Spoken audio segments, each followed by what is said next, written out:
मुझे नहीं मालूम कि इस पे इसको किस एंगल से हम यहाँ पे कवर करें, लेकिन ये इस शहर में जिसमें हम रहते हैं वहाँ एक अजब एक आलम है और लोग मतलब इस पर डिस्कस कर रहे हैं, परेशान है लोग कि जहाँ रोज़ाना जो है वो कोई ना कोई मतलब एक खबर आती है कि जनाब एक टैंकर ने जो है उसको कुचल दिया, ये मर गया, ये मर गया, ये मर गया। अब आज जो है वो कल कराची के इलाके शारा फैसल में एक मतलब आप देखें, मैं वो ये डॉन अखबार की मैं वो ये खबर खाली मैं कोट कर देता हूँ कि उन्होंने ये मुतालिका पुलिस ऑफिसर ने कंफर्म किया है एक ट्रक ने जिसने मारा है माँ और यानी एक मियाँ बीवी को। Police officer is confirm that the full term pregnant woman gave birth to a baby after the tragic accident but the new born could not survive. यानी सड़क पे एक बंदा मर गया, उसकी बीवी मर गई, वहीं पे पैदाइश हो गई बच्चे की, बच्चा मर गया। अब ये मैं सुबह ये बात कर रहा था कि इसमें तो कोई हमें ये ना कहे ना हुक्काम बाला से कि देखिए जी तनकीद करना आसान है, इसमें तो रिफॉर्म्स करने पड़ेंगे, ये मसला रातों रात हल नहीं हो सकता, 10 साल। भाई आप 5 लोगों को सजा दें, फिर मैं देखता हूँ कि छठे टैंकर ड्राइवर की हिम्मत कैसे होती है, लेकिन यहाँ होता ही नहीं है कुछ यहाँ पे। तो इसमें अब मुझे नहीं मालूम कि मैं इसमें आपसे कोई ज़ाहिर फ़िक़ी या शरई राय तो नहीं पूछूंगा, आप ये तो नहीं कहेंगे कि नहीं ड्राइवर ने सही काम किया है, लेकिन कुछ ऐसा कहें कि शायद अगर कोई फ़र्क पड़ सके। अजीब में मामला है इस शहर में।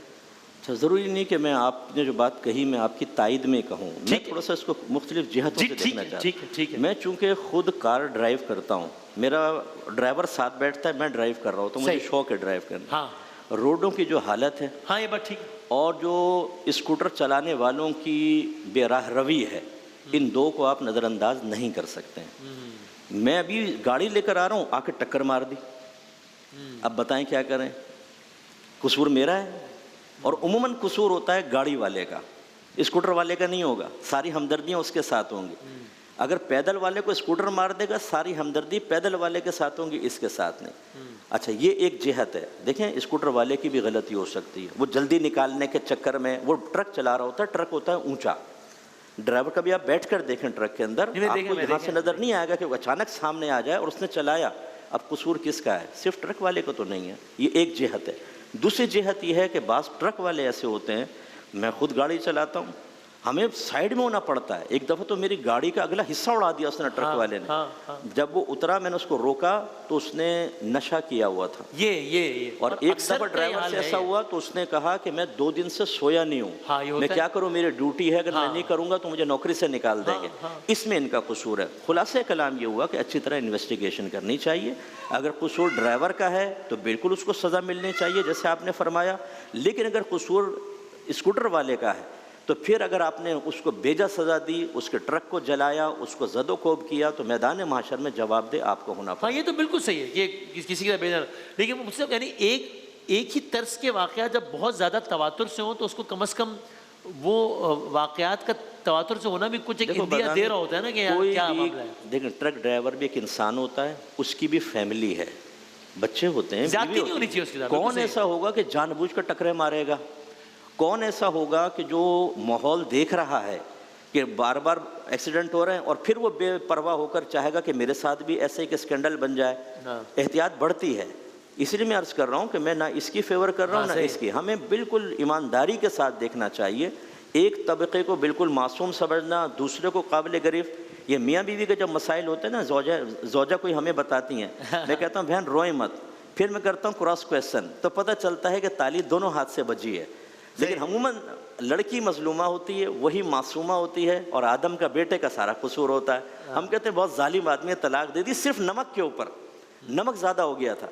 जब तहकीक करें तो पता चले ये नमक का ज़्यादा होने का सिलसिला 10 साल से चल रहा है, और इसके साथ साथ मिर्चें भी हैं और बिस्तर भी है और नाश्ता नहीं है और कपड़े भी नहीं धुले।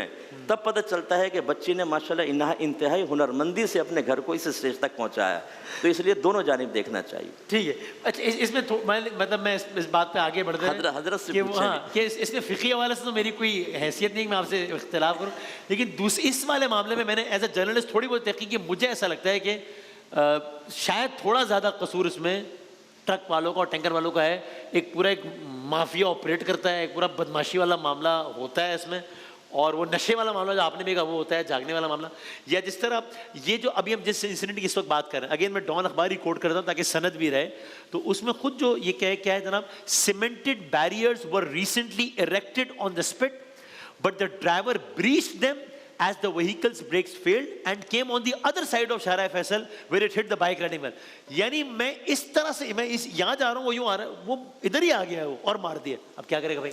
बुनियादी तौर पर बात यही है कि ये वाला एक इंसिडेंट है ना, इसको हम आइसोलेशन में नहीं देखते. हम देखते हैं कि एक सीरीज ऑफ इवेंट्स है, एक सिलसिला है कि जिसके अंदर एक वाक़या हुआ, दूसरा वाक़या हुआ, तीसरा वाक़या हुआ.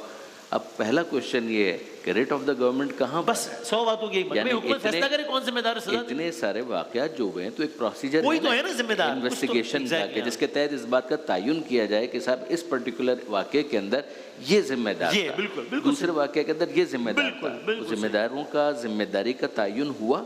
अगर हो गया तो फिर उसके बाद कोई सिलसिला आगे बढ़ा. जिसका भी कसूर था, स्कूटर वाले का था, ट्रक वाले का था, डंपर वाले का था, मगर किसको फिर होल्ड किया गया कि ये रिस्पॉन्सिबल है, ये इसको सजा दी जाती है. और अब इसके नतीजे में चूंकि हमको गवर्नमेंट चलानी है तो हम देखें कि उसका ये इम्पैक्ट आया और उसके नतीजे में अब ये वाक़यात इतने कम हो गए. अब हम सेटिस्फाई हों कि हाँ पहले 100 वाक़यात हुए थे, अब हो गए 10, अब 10 के बाद 5, 5 के बाद 2 और 1, और अब वो इक्का दुक्का कि जिसको हम कहेंगे कि वाक़या एक इत्तेफाक हुआ. मगर अगर ऐसा नहीं है तो इसका मतलब ये है कि गवर्नमेंट के पार्ट के ऊपर एक बहुत बड़ी ग्रेव नेग्लिजेंस हो रही है. और दूसरी बात ये है कि अवेयरनेस का मसला कहाँ जाएगा. यानी मिसाल के तौर पर आप यहाँ पर सबसे पहले देखें, ये वही पाकिस्तान है ना कि जहाँ पर आज से 25-30 साल पहले 100 रुपये के अंदर शनाख्ती कार्ड बनता था, 300 रुपये के अंदर पासपोर्ट बनता था. शायद उसको कुछ कम किया गया. ड्राइविंग लाइसेंस आज भी यही मामला है. ड्राइविंग लाइसेंस जिसको दिया जाता है तो कितना इस बारे में तहकीक कर ली जाती है कि इसको वाकई चलाना भी आता है या नहीं आता. यहाँ पर वही वाले मामला सारे चल रहे हैं कि यहाँ पर अंडर द टेबल दिया जाए, सोर्स लगाई जाए, इन्फ्लुएंस लगाया जाए.